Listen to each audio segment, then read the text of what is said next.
안녕하세요, 천재스타입니다.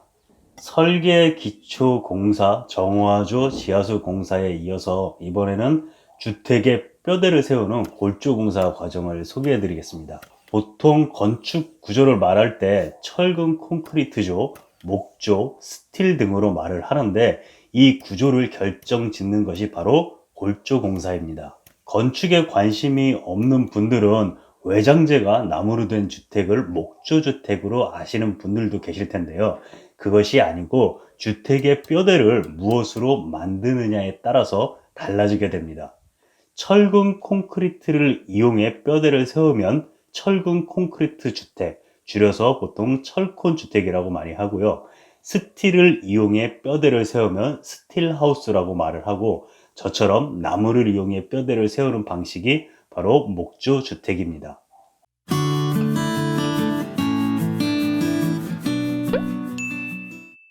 방금 말씀드린 것처럼 저는 목조로 선택을 해서 골조에 사용될 목재가 이렇게 입고가 되어 있습니다.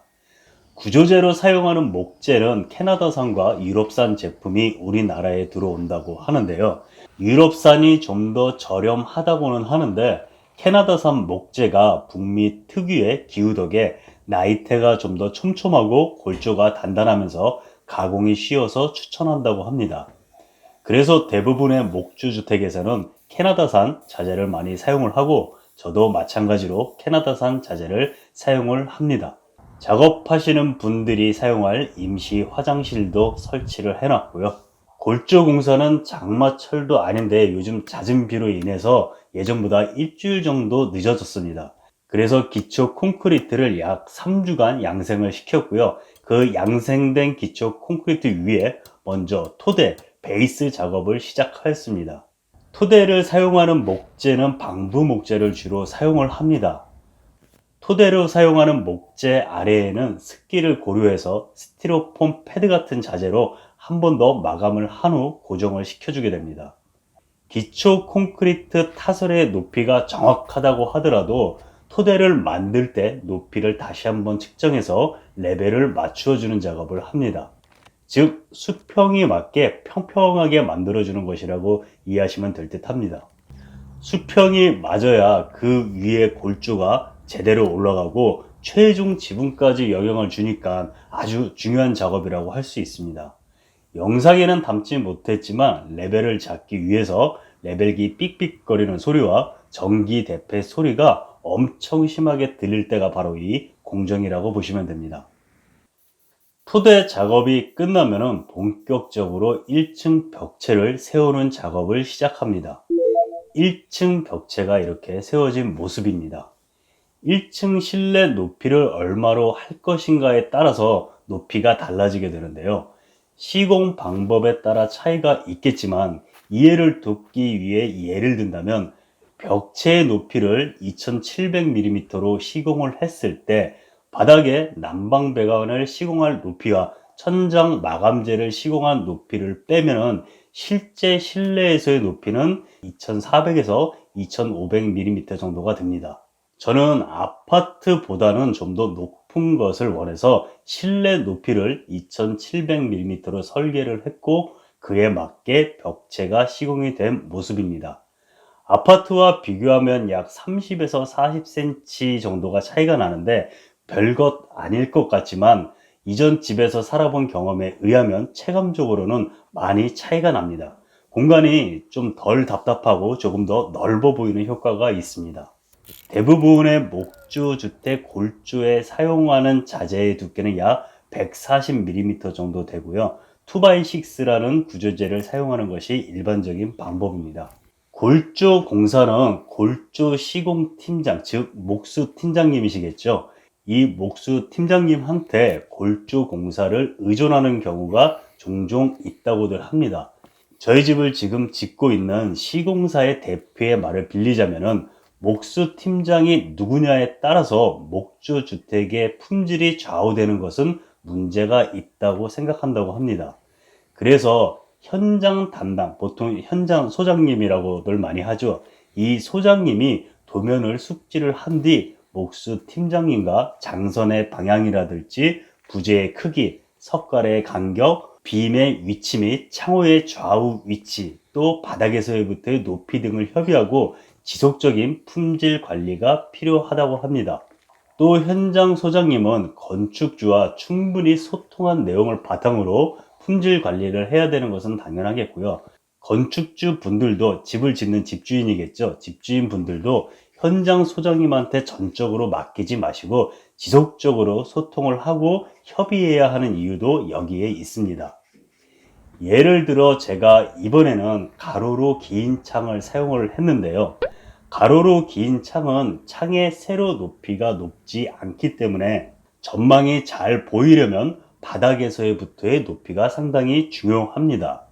보통 방바닥에서부터 1000mm에서 1300mm 사이의 높이를 띄우고 창을 설치를 하게 되는데요. 건축주의, 즉 집주인의 키가 크면 조금 더 높은 곳에 설치를 하고, 아이들을 위한 창이라면 조금 더 낮은 곳에 설치를 하는 것이죠. 저는 이번에 가로로 길고 창의 세로 높이가 700mm인 창호를 사용을 했는데요. 골조 공사 시 실제 현장에서 현장 소장님과 높이를 봐가면서 저희 가족에게 가장 잘 맞는 높이를 선택을 했습니다. 그래서 최종 바닥에서 1250mm를 띄워서 설치를 하기로 했고요. 창호의 높이가 700mm이니 창은 1250mm에서 1950mm 사이에 위치를 하게 됩니다. 별것 아닌 것 같지만 몇 센티미터의 차이가 많은 차이가 있을 수도 있습니다. 이렇듯 모든 건축주에게 동일한 포맷으로 동일한 높이로 창을 시공하는 것이 아니라 각각의 건축주에 맞는 집을 지어주는 것이 현장 소장님의 역할이라고 생각을 합니다. 여기는 아파트가 아니니까요.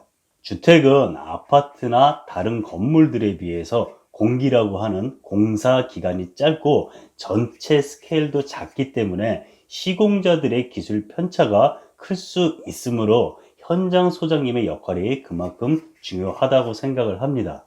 대부분의 처음 집을 짓는 건축주 분들이 전체 땅 면적과 대비되어서 그런 것인지는 모르겠지만 콘크리트 기초만 쳐놨을 때는 집이 작아 보인다고 합니다. 저도 그랬었고요. 우리 가족이 열심히 그동안 일해서 모은 돈으로 꿈에 그리던 집을 짓는 것인데 막상 현장에서 보니까 집이 작아 보이면 얼마나 마음이 아프겠어요.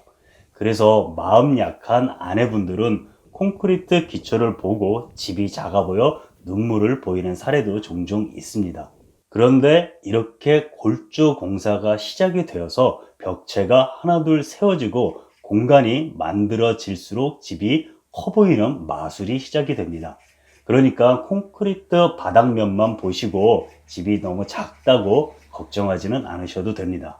또 골조 공사가 금방금방 세워지니까 집을 다 지은 것 같은, 금방 마무리할 수 있을 것 같은 착각을 하게 되는 시기도 골조 공사 때입니다. 2층 높이에서 본 모습입니다. 2층에서의 전망이 궁금해서요. 아직 2층은 만들어지지는 않았는데 사다리를 타고 올라와 봤습니다. 정말 오랜만에 이런 높은 곳, 또 제 발 사이즈보다 작은 구조물에 올라서 있으니까 다리가 조금 후들거리기도 하네요. 2층 바닥 장선이 시공이 되고 합판으로 마무리한 모습입니다. 2층 벽체가 세워질 수 있도록 바닥 작업이 완료된 모습입니다. 설계 도면에 맞게 베이스 작업이 되어 있는 모습이고요. 이제 이 베이스에 맞춰서 2층 벽체가 세워질 예정입니다. 2층 벽체가 세워지기 전에 작업자분들의 안전과 작업 편의성을 위해서 현장 용어로는 아시바라고 하는 비계를 설치하는 공정을 진행하였습니다. 안전 관련해서 말이 나온 김에 현장 작업자분들이 혹시 모를 사고에 대비해서 공사 시작하기 전에 산재보험도 미리 가입을 하였습니다. 비계가 설치가 되고 2층 골조 작업까지 안전하게 마무리하였습니다. 이번 공정은 여기까지 설명드리도록 하고요. 저는 다음 공정에서 또 찾아뵙겠습니다.